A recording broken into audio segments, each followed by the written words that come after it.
So we just got some really interesting information for the next generation Pokemon game, not Pokemon Legends ZA, rather the actual next mainline generation, that being of course Generation 10. And this is coming from one of the biggest Pokemon leakers on pretty much the entire internet. Like, this is one of the most notable pages that has leaked a lot of previous Pokemon stuff, and we're going to go ahead and see what they said about some of the Pokemon Generation 10 leaks and how it pertains to the Nintendo Switch 2, which, by the way, we are, as of the recording of me making this video right now, we're only 8 hours away from the first Nintendo Switch 2 Direct, so that's super exciting. Really hoping to be able to wake up early in the morning and actually stream it, but if I don't, I apologize. But anyway, we're just gonna go ahead and actually look at this because, again, it does pertain to the Nintendo Switch 2 as well. So the info in question is coming from Centro Leaks. You guys have probably heard of them if you've ever looked into Pokemon leaks or anything. We've covered them here before on the channel. This tweet, as we can see, it says, as we approach the Nintendo Switch 2 Direct, we have something special for you guys. Pokemon Legends ZA is currently planned to be the final main series Pokemon game for Nintendo Switch, as in Nintendo Switch 1. Generation 10, codenamed Gaia, will release next year exclusively for Switch 2. They went ahead and followed up with that saying the Terra leak contained info on a Switch 1 build for Gaia, however this was inaccurate. Our current understanding is that Game Freak is developing the game as a Switch 2 exclusive. Of course, things can change, like if the console is a complete failure, but that is very unlikely. So of course, remember just to take this with a grain of salt. Leaks are just leaks. Nothing is 100% confirmed until Game Freak or Nintendo themselves specifically confirm it. But if this is true, this is pretty exciting news because this means that Legends ZA is going to be the last Pokemon game made with the Switch 1 in mind. So if this is true, Generation 10 is going to be made purely for Switch 2, which means they're going to be able to use all of that hardware to basically make the next Pokemon game as good as it can be. It's not going to be held back by having the Switch 1 in mind, which obviously we already know the Switch 1 hardware is pretty outdated at this point.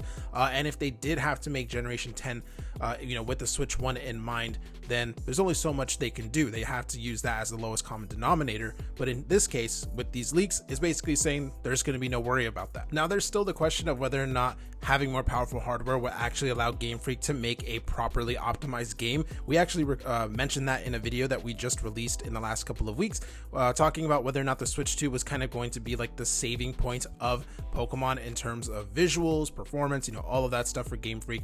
A lot of you guys thought that it's not going to matter, like Game Freak just doesn't really know what they're doing, and some of you guys did think that it was going to help having more powerful hardware. It's going to be really interesting to see if this ends up being true with that Generation 10 title. That's not all we saw from Centro Leaks in this thread that he went ahead and posted. Someone actually did ask, do we have any info about the quality of the graphics? And they responded basically saying the Scarlet Violet engine is not going away. And this is both concerning but also a little bit reassuring to me. It's concerning, of course, because obviously Scarlet and Violet is one of the more criticized Pokemon games in the last 8 or so years that the Switch generation has been ongoing. It's very clearly had its issues both in the performance department and in the overall visuals department. In fact, we just made a YouTube short talking about how the graphics of Scarlet and Violet look like they're on a completely different generation of consoles, and not in a good way, compared to some of the other Nintendo games that have released recently, for example Xenoblade Chronicles X. So it is a little concerning that they're going to be using the same engine of the game that they have been so heavily criticized for. On the other hand, when I say it's a little bit reassuring, I basically just mean hey, they've at least been using this engine for years and years.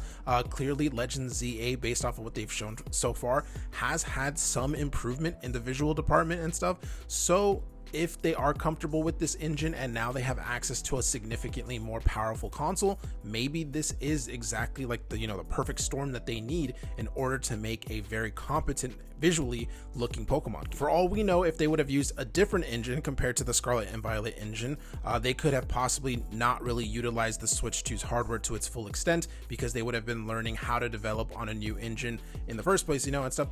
So going with the Scarlet and Violet engine, maybe it was just the easier option, and maybe it will end up being the correct option for all of us. Either way, I am really excited for the future of Pokemon. I really hope that Game Freak is taking all of the criticism and all of the things that people have been having issues with their games in the last few years. I really hope they're considering all of that and genuinely trying to improve the mainline games. The fact that they did kind of delay showing anything off of Legends ZA for a year does have me believe that they are listening to some extent, and maybe they are slow in, implementing change, but at the very least, it seems like they are implementing some type of change. And like I mentioned in the beginning of the video, we're like 8 hours away from the Switch 2 Direct, and I'm just super excited about that. Let me know if you guys are excited about that as well. Again, I will be trying to, live stream it when it's happening.